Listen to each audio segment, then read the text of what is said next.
श्री राधे राधे। भक्तों, जो साधक प्रभु की भक्ति में ईमानदारी से लगता है उसके अंदर नए नए भाव पैदा होते रहते हैं।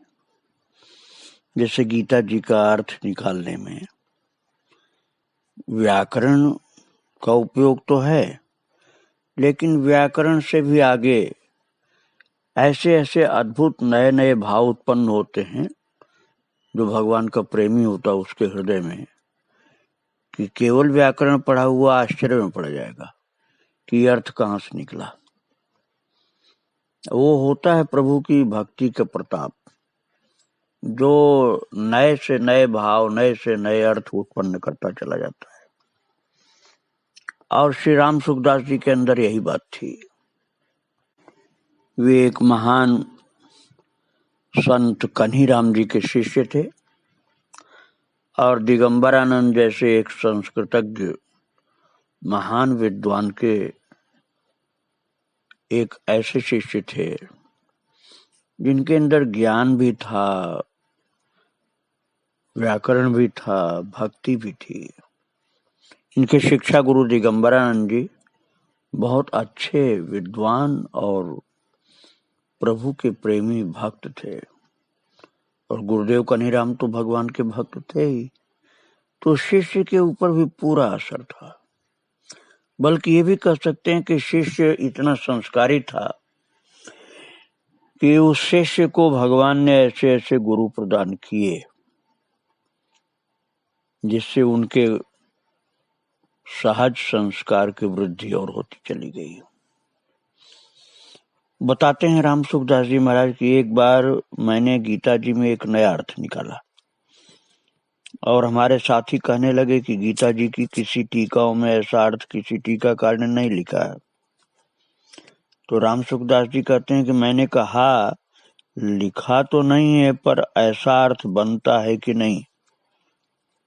तो कहा कि बनता है, लेकिन किसी टीका में लिखा हुआ होता तो प्रामाणिक माना जाता। तो ऐसे करते करते राम सुखदास जी बोलते हैं कि हम लोग गुरु जी के पास आ गए और ये बात उनसे पूछी कि सही है या नहीं। तो गुरु जी ने बताया कि अर्थ सही है, ऐसा अर्थ बनता है। तब हमारे साथी बोले कि बनता तो है पर ऐसा अर्थ कहीं लिखा नहीं। तब गुरु जी बोले कि आप लिख लो, लिखा हुआ नहीं हो तो लिखा हुआ हो जाएगा। तो उनके गुरु जी सुखदेव की जगह सुखदेव जी कहते थे दिगंबरानंद जी को, इनके प्रशंसा करते थे। तो गुरुजी ने कहा अर्थ तो सही है जो सुखदेव ने किया है। और महाराज ये बड़ी लगन से लोग पढ़ते थे। बिना लगन की पढ़ाई के कोई आगे कैसे बढ़ेगा? लापरवाही जो पढ़ाई में करता है वो तो नहीं बढ़ता। तो ये लोग गुरु जी के पढ़ा देने के बाद बैठकर आपस में चर्चा करते कि आज क्या पढ़ाया, अमुक सूत्र का क्या भाव है, अमुक की संगति कैसे और कहाँ लगेगी, अमुक का क्या अर्थ बताया, अमुक सूत्र के लिए कौन सी बात बताई, आदि आदि। तो एक को याद नहीं होती तो दूसरा बता देता, उसको भी याद नहीं आती तो तीसरा बता देता। पर जब किसी को याद नहीं आती तब गुरु जी के पास जाते पूछने के लिए। और गुरु जी के पास जब ये विद्यार्थी लोग पहुंचते तो वो पूछते कि कैसे आए। तो राम सुखदास जी कहते हैं कि हम लोग कहते कि एक बात पूछनी है। गुरु जी कहते कि बोलो।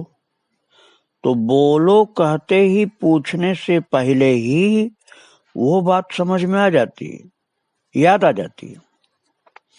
और कभी कभी तो उनके पास में जाते और बिना बोले ही समाधान हो जाता। वापस जाते देखकर पूछते कि कैसे आए थे। तो हम लोग कहते कि एक बात पूछने के लिए आए थे। कहा पूछा नहीं? तो कहा कि उसका तो यहाँ आते ही पूछने से पहले ही समाधान हो गया। तो जिस बात को हम कई जन मिल करके भी याद नहीं कर पाते, समझ नहीं पाते, वो बात उनके सामने जाते ही याद आ जाती है, समझ में आ जाती है। तब राम सुखदास जी कहते हैं तब मेरे पर असर पड़ा कि इन ज्ञानी जनों के आसपास में एक ज्ञान का घेरा रहता है, जो उस घेरे के अंदर जाते ही ज्ञान प्राप्त हो जाता है। पढ़ाई ऐसी समझ करके करनी चाहिए कि वो हम दूसरों को भी पढ़ा सकें। स्वामी जी का कहना है कि जो बात मेरी समझ में आ जाती वो मैं दूसरे को समझा देता था। एक प्रकार से समझ में नहीं आती तो दूसरे प्रकार से समझा देता, उससे भी नहीं आती तो तीसरे चौथे ढंग से समझा देता। तो गुरु जी कहते थे ये सुखदेव जो है जिसके पीछे पड़ जाता है उसको समझा कर ही छोड़ता है, समझा ही देता है। तो राम सुखदास जी कहते हैं कि मैं उस समय जब पढ़ता था तभी मैंने गीता की पाठशाला जैसे खोल रखी हो, सबको मैं गीता पढ़ाता, संस्कृत विद्या भी पढ़ाता।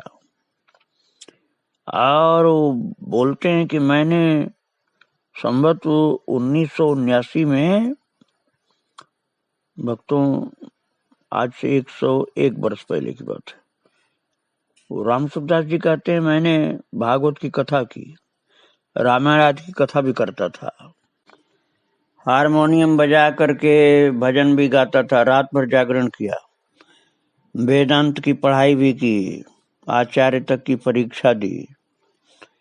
लेकिन कहते मेरी रुचि तो भजन साधन में ही थी, पढ़ाई तो गुरुजनों के कहने से कर ली, कहना मानना मेरा स्वभाव था। और बताते हैं कि हमारे गुरुजी कहते थे कि हमारे पास विद्यार्थी टिकता नहीं, अगर टिक जाए तो विद्वान बन जाता है, क्योंकि सुबह 4 बजे से रात 10 बजे तक वो पढ़ाई में ही लगाए रखते थे, बीच में कोई आधे घंटे का विश्राम होता था बस। वो कहते थे कि आपस में पढ़ाई के अलावा दूसरी बातें मत करो, भले सो जाओ पर बातें मत करो, क्योंकि सो जाने से नींद लेने से ताजगी आएगी और बातें करोगे तो भीतर कूड़ा कचरा भरेगा, समय नष्ट होगा, शिथिलता आएगी। इसलिए पढ़ाई में ही लगे रहने के कारण स्वामी जी कहते हैं कि हम लोगों की बात मन में सोने की नहीं रहती थी, और जब छुट्टी का दिन आता था तो हम लोग बिस्तर पहले से लगा लेते थे कि कल खूब सोएंगे। वो बताते हैं महाराज की बड़ी तंगी से पढ़ाई की थी, गरीबी में, कपड़े भी फट गए तो दूसरे कहाँ से लाएंगे, इसलिए वो फटे कपड़े भी संभालते थे। स्वामी राम सुखदास जी जब पढ़ाई लिखाई कर चुके थे तब कल्याण पत्रिका छप रही थी, अर्थात वो उनके पहले से छपनी शुरू हो गई थी, उनकी पढ़ाई के पहले से। तो बताते हैं कि उन दिनों 4 रुपए में साल भर की कल्याण पत्रिका आती थी। और ये कहते हैं कि मेरे सहपाठी संत थे चिमनलाल जी, तो दोनों लोग मिलकर के कल्याण के ग्राहक बने। तो कल्याण वालों से प्रार्थना की कि हम तो विद्यार्थी हैं, हमारे लिए रियायत की जाए, पैसों की तंगी है। तो हमारे लिए 4 रुपए की जगह 3 रुपए में कल्याण आता था साल भर, मतलब 12, तो 1 रुपए की छूट दी गई थी। तो मैं पढ़ता था उन दिनों, जीवन राम जी हर्ष ब्राह्मण ने एक प्रेस चलाया था, हर्ष प्रेस। तो राम सुखदास जी कहते हैं मेरे मन में आया कि मेरा बस चले तो मैं भी एक प्रेस खोलूं, गीता प्रेस। उस समय गीता प्रेस बना नहीं था भक्तों, उस समय कल्याण पत्रिका छपती थी बंबई में। जब ये राम सुखदास जी कल्याण पत्रिका के ग्राहक बने थे तब बंबई में छपती थी कल्याण की पत्रिका, बाद में गीता प्रेस बना। वो बताते हैं स्वामी जी की मेरा जयदयाल गोयंदका जी अर्थात सेठ जी से परिचय तो था नहीं। पहले तो मैंने उनको कल्याण में लेख लिखने वाला लेखक समझा, फिर मेरे ऊपर बड़ा असर पड़ा कि ऐसा लेख केवल विद्या के जोर से नहीं लिखा जा सकता, लिखने वाला कोई अनुभवी है, इसलिए ये लेख अनुभव से ही लिखे गए हैं, इनसे मिलना चाहिए। वो बोलते हैं कि मैंने एक बार ये कह दिया कि गीता के जितने गहरे भाव सेठ जयदयाल गोयंदका जी समझते हैं इतना तो गीता के टीकाकारों में भी कोई नहीं समझने वाला है, ऐसा बोला उन्होंने। और मन में आने लगा कि गोयंडका जी से मिलना है। स्वामी राम सुखदास जी कहते हैं कि मेरे दीक्षा गुरु का शरीर शांत होने के बाद फिर मैंने जब उनकी बरसी कर ली, तब ऐसा पक्का विचार किया कि अब एक तत्व प्राप्ति के सिवाय और कुछ नहीं करना है। किसी से कुछ मांगना नहीं, रुपयों को अपने पास रखना नहीं, छूना नहीं, अपनी ओर से कहीं जाना नहीं, जिसकी गर्ज होगी वो ले जाएगा। तो फिर उसके बाद गीता प्रेस के संस्थापक जयदयाल जी गोयंडका के संपर्क में आया और मेरी दृष्टि में वो भागवत प्राप्त महापुरुष थे। मेरे जीवन पर उनका विशेष प्रभाव पड़ा और मैं मन ही मन उनको बहुत चाहने लगा। वो कहते हैं कि मैं कल्याण पत्रिका खरीदता था, चिमन लाल जी और मैं मिल करके, इसलिए पैसा भी रखता था, लेकिन फिर अब पैसा रखना बंद कर दिया। कंचन कामिनी दोनों के स्पर्श से मैंने अपने को अलग कर लिया और सत्संग प्रवचन में भी मर्यादा रखी कि पुरुष और स्त्रियां अलग अलग बैठें। वो बताते हैं कि मैं कर्मयोग, ज्ञान योग और भक्ति योग तीनों अध्ययन करता था, लेकिन मैं भक्ति योग को सर्वश्रेष्ठ मानता हूँ और परम प्रेम की प्राप्ति में ही मानव जीवन की पूर्णता मानता हूँ। वो कहते हैं मुझे सेठ जी गोयंडका जी से मिलने का मन तो बहुत था, लेकिन मैं अब पैसा रखता नहीं था। तो मैंने सोचा पैसा भी नहीं रखता हूँ, कैसे जाऊंगा, टिकट कहाँ से आएगा, और किसी से मैं कहना नहीं चाहता था कि टिकट बनवा दो, और पैदल जाऊंगा तो जब वहां पहुंचूंगा तब तक तो प्रोग्राम खत्म हो चुका होगा।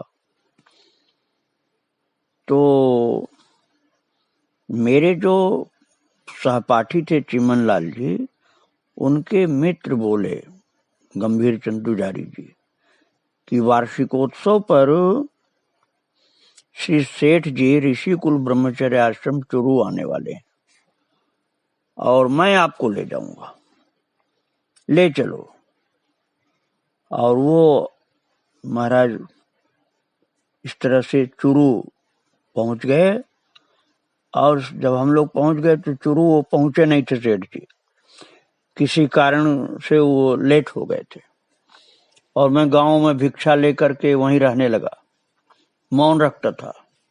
2-4 दिन वहीं रहा और जब सुबह की गाड़ी से सेठ जी आए जयदयाल गोयंडका जी, तो उनको किसी ने बताया कि एक नए साधु आए हैं और आपसे मिलना चाहते हैं। तो सेठ जी बड़े प्रेम से हमसे मिले।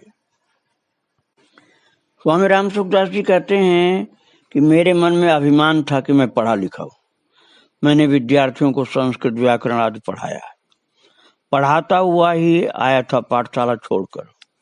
यह अभिमान एक बड़ा भारी रोग है। राम सुखदास जी कहते हैं कि मैं पढ़ा तो था लेकिन पढ़ने का अभिमान बहुत था। और जब सेठ जी के साथ मैं रहने लगा तब मेरा अभिमान धीरे धीरे छूटना शुरू हुआ। सेठ जी बात करते तो बातें तो उनकी मेरे को बहुत अच्छी लगती। श्लोकों का अर्थ करते, पहले मेरे मन में वो बात बैठती नहीं थी कि अर्थ कैसा करते हैं। बाद में समझ में आया कि इनका अर्थ बड़ा अनुभव वाला है, इसलिए मैं बहुत प्रेम से सुनने लगा उनकी बातों को और मेरे अंदर बड़ा असर पड़ा। और मैंने सोचा कि इनके जैसा दूसरा कोई नहीं है जो गीता का इतना सुंदर अर्थ निकाल करके बता सकता है। इसलिए मैं तो उनको टीकाकारों से भी ज्यादा महत्वपूर्ण व्यक्ति समझने लगा। और फिर जब जयदयाल गोयंडका जी को भगवान का दर्शन हुआ, चादर ओढ़े हुए सो रहे थे, तब भी उनको भगवान दिख रहे थे। आंखों के बीच में तो चद्दर थी लेकिन उससे भगवान की रोक नहीं हुई थी। उन्होंने बताया अगर बीच में पहाड़ भी आ जाए तो भी भगवान के दिखने को नहीं रोक पाएगा। पहाड़ भी भगवान को देखने को नहीं रोक पाएगा। भगवान उस पार दिखलाई पड़ते रहेंगे, पहाड़ बीच में रहेगा। ऐसा उन्होंने बतलाया तो मेरे मन पर बड़ा असर पड़ा इसका। भक्तों, गीता प्रेस उस समय उतना प्रसिद्ध नहीं था लेकिन सेठ जी की भक्ति और हनुमान प्रसाद पोद्दार जी का महान सेवा धर्म सेवा भाव और स्वामी राम सुखदास जी महाराज का योग, ये सब मिलकर के गीता प्रेस को बहुत प्रसिद्ध कर दिए। एक दिन राम सुखदास जी से और गोयंदका जी से बात जब चली आपस में प्रहलाद जी की भक्ति की, तो गोयंदका जी ने कहा कि प्रहलाद जी को जो बहुत कष्ट हुआ, बड़ी बड़ी त्रास उनको मिली, तो वो इसलिए हुआ कि उन्होंने अपने भक्ति को प्रकट होने दिया, गुप्त रीत से नहीं रखा, उसको प्रकट जो कर दिया, इसलिए कष्ट झेलना पड़ा। मनुष्य अपने साधारण धन को भी गुप्त रखते हैं, तो क्या भजन स्मरण जैसी पूंजी कोई साधारण है? उसको प्रकट नहीं करना चाहिए, ऐसा भाव था सेठ जी का।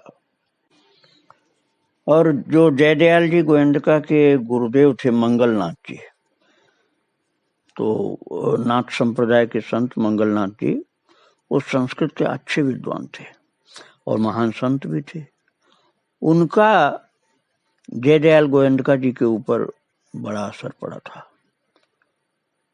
विद्वत्ता की छाप भी पड़ी और संतत्व की भी छाप पड़ी। स्वामी राम सुखदास जी कहते हैं कि वो चुरू आए थे तो उनकी मुद्रा, उदासीनता, तटस्थता और विरक्ति बड़ी विलक्षण थी, और उस सब का मेरे ऊपर बहुत असर पड़ा और मैं उनको गुरु भाव से देखने लगा। दीक्षा तो उनसे नहीं ली थी, लेकिन मेरे मन में उनके प्रति गुरु भाव था और मेरे मन में सेठ जी के लिए बहुत आदर था। स्वामी जी कहते हैं कि एक बार वो चूरू से जा रहे थे कलकत्ता, तो बीच में घनश्याम दास जी बिड़ला से उनकी बात हुई कि तुम सत्संग करते हो, उन बातों को पत्र में निकालो, तो कईयों को लाभ हो जाएगा, बहुत लोगों को फायदा होगा। तो जयदयाल जी ने कहा कि पत्र निकालना करना मुझको आता नहीं। तो हनुमान प्रसाद जी पोद्दार ने कहा संपादन तो मैं कर दूंगा। तब सेठ जी ने कहा तो फिर तो लेख मैं लिखा करूंगा, तो संपादन आप करना। इस प्रकार से कल्याण की पत्रिका प्रारंभ हुई थी भक्तों। स्वामी राम सुखदास जी अपने विषय में बताते हैं कि पहली बार जब मैं गोयंदका जी से मिला, तो उसके बाद फिर हम चूरू से गीता प्रेस गोरखपुर आए, वहां कई दिन रहे, सत्संग हुआ, फिर ऋषिकेश में सत्संग हुआ, और इस प्रकार श्री सेठ जी और हमारे बीच में बड़ा अपनापन हो गया। कोई पूर्व जन्म के संस्कार होंगे जिसके कारण जल्दी ही प्रेम हो गया हम लोगों के बीच में। और सेठ जी को मैं श्रेष्ठ मानता था, तो लोग पहले उनको आप जी आप जी आप जी ऐसे कहते थे, तो मैं उनको श्रेष्ठ कहना शुरू किया। फिर लोग भी श्रेष्ठ श्रेष्ठ कहने लगे और श्रेष्ठ श्रेष्ठ कहते कहते सेठ जी हो गए। तो एक बार सेठ जी बोले कि स्वामी जी, राम सुखदास जी से बोले कि स्वामी जी ने हमको रुपए पैसे वाला सेठ बना दिया क्या? तो स्वामी राम सुखदास ने कहा नहीं महाराज, मैंने आपको रुपयों के कारण सेठ नहीं बनाया, रुपए वाले तो आपसे बहुत ज्यादा बहुत लोग हैं। मेरा सेठ कहने का मतलब है श्रेष्ठ। श्रेष्ठ अर्थात आप हम सब लोगों में महान हैं, बड़े हैं, इसलिए हम आपको श्रेष्ठ कहते हैं। अब श्रेष्ठ की जगह सब लोग सेठ कहने लगे आपको। एक बार स्वामी राम सुखदास जी ने कहा सेठ जी से कि अब मुझे जो कुछ पहले मैंने कर लिया वो सब नहीं करना है। मैंने बहुत कथाएं कर ली, भेंट पूजा करा ली, रुपए भी रख कर देख लिए, और बहुत से चेला चेली भी बना लिए, गाना बजाना कर लिया, हारमोनियम बजा लिया, तबला ये सब बजा लिया। अब मुझे व्याख्यान नहीं सुनाना है, मुझे साधना करनी है। तो क्योंकि ये सब करके मैं ऊब चुका हूँ, पेट भर चुका मेरा। तब सेठ जी ने कहा कि सत्संग सुनाना ही साधन है, इसलिए सत्संग सुनाओ और मेरी बात मानो, ये साधन है, यही साधना तुम्हें करनी है। तो सुनाने में ऐसा लगा कि एक एक दिन में कई कई घंटे, 6-6, 8-8 घंटों से ज्यादा सत्संग सुनाता। सेठ जी ने कहा सुनाओ सुनाओ, तो इतना भाव भर दिया कि सुनाता ही रहता हूँ, और उनका शरीर जाने के बाद भी अभी तक सुनाता हूँ। ये वेग उन्हीं का भरा हुआ है, ऐसा उन्होंने कहा स्वामी राम सुखदास जी ने, कि मैं जो सुनाता रहता हूँ ये जयदयाल गोयंदका जी का ही भरा हुआ वेग है, उसी से मैं आगे भी चलता जाता हूँ, सुनाता जा रहा हूँ। वो बताते थे कि ऋषिकेश में सत्संग पहले गंगा के इस पार काली कमली वाली धर्मशाला में होता था, फिर बाद में उस पार होने लग गया। वो कहते हैं कि ये गीता भवन बाद में मेरे सामने ही बना है, जहां पर अब सत्संग हुआ करता है। स्वामी राम सुखदास जी अपने अनुभव के अनुसार कहते थे कि मैं कहता हूं कि कोई साधन करे एकांत में खूब तत्परता से, उससे भी लाभ होता है, पर सत्संग से लाभ बहुत ज्यादा होता है। साधन करके अच्छी ऊंची स्थिति प्राप्त करना, कमा कर धनी बनना है, और सत्संग में गोद में चला जाए, गोद चले जाना है। साधारण आदमी लखपति की गोद में चला जाए तो लखपति हो जाता है, उसको क्या जोर आया, कमाया हुआ धन अपने आप मिल जाता है। ऐसे सत्संग में जाने वाले को कमाया हुआ आध्यात्मिक धन अपने आप मिल जाता है। स्वामी राम सुखदास जी कहते थे कि महापुरुष ने जो बहुत मेहनत से कमाया है ज्ञान, वो कमाया हुआ ज्ञान सत्संगी को, सत्संग में जाने वाले को अपने आप लाभ प्राप्त हो जाता है। भजन से, जप कीर्तन से सबसे लाभ होता है। स्वामी जी का कहना था सत्संग से बहुत ज्यादा लाभ होता है, इसलिए सत्संग का महत्व मेरे विचार से बहुत है। विशेष परिवर्तन होता है, बड़ी शांति मिलती है, भीतर की हृदय की गांठें खुल जाती हैं, एकदम साफ साफ दिखने लगता है। तो सत्संग से बहुत ज्यादा लाभ होता है। और जैसे जयदयाल गोयंदका जी का सत्संग का शौक था, सुनाते रहते थे।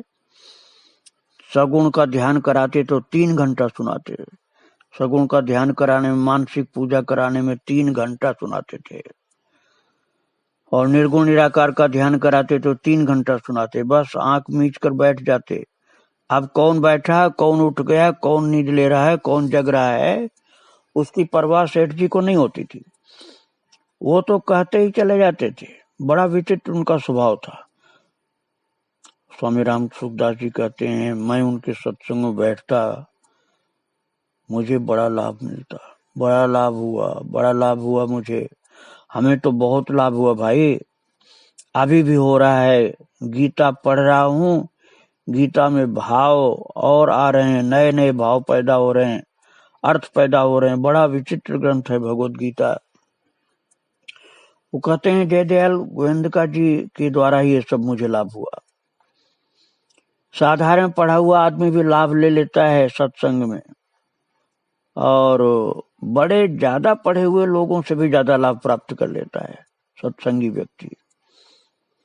स्वामी जी का कहना है कि गीता और रामायण, ये 2 ग्रंथ बहुत विचित्र हैं, इनमें बहुत विचित्रता भरी हुई है भक्तों। इस प्रकार से स्वामी राम सुखदास जी अपने अनुभव की बहुत सारी बातें सुनाए हैं। आगे मैं उनके विषय में, उनकी अनुभव की बातों को आपको और सुनाऊंगा। आज उनको प्रणाम करके यहीं विराम दे रहा हूँ भक्तों। श्री राधे राधे, जय श्री राधे।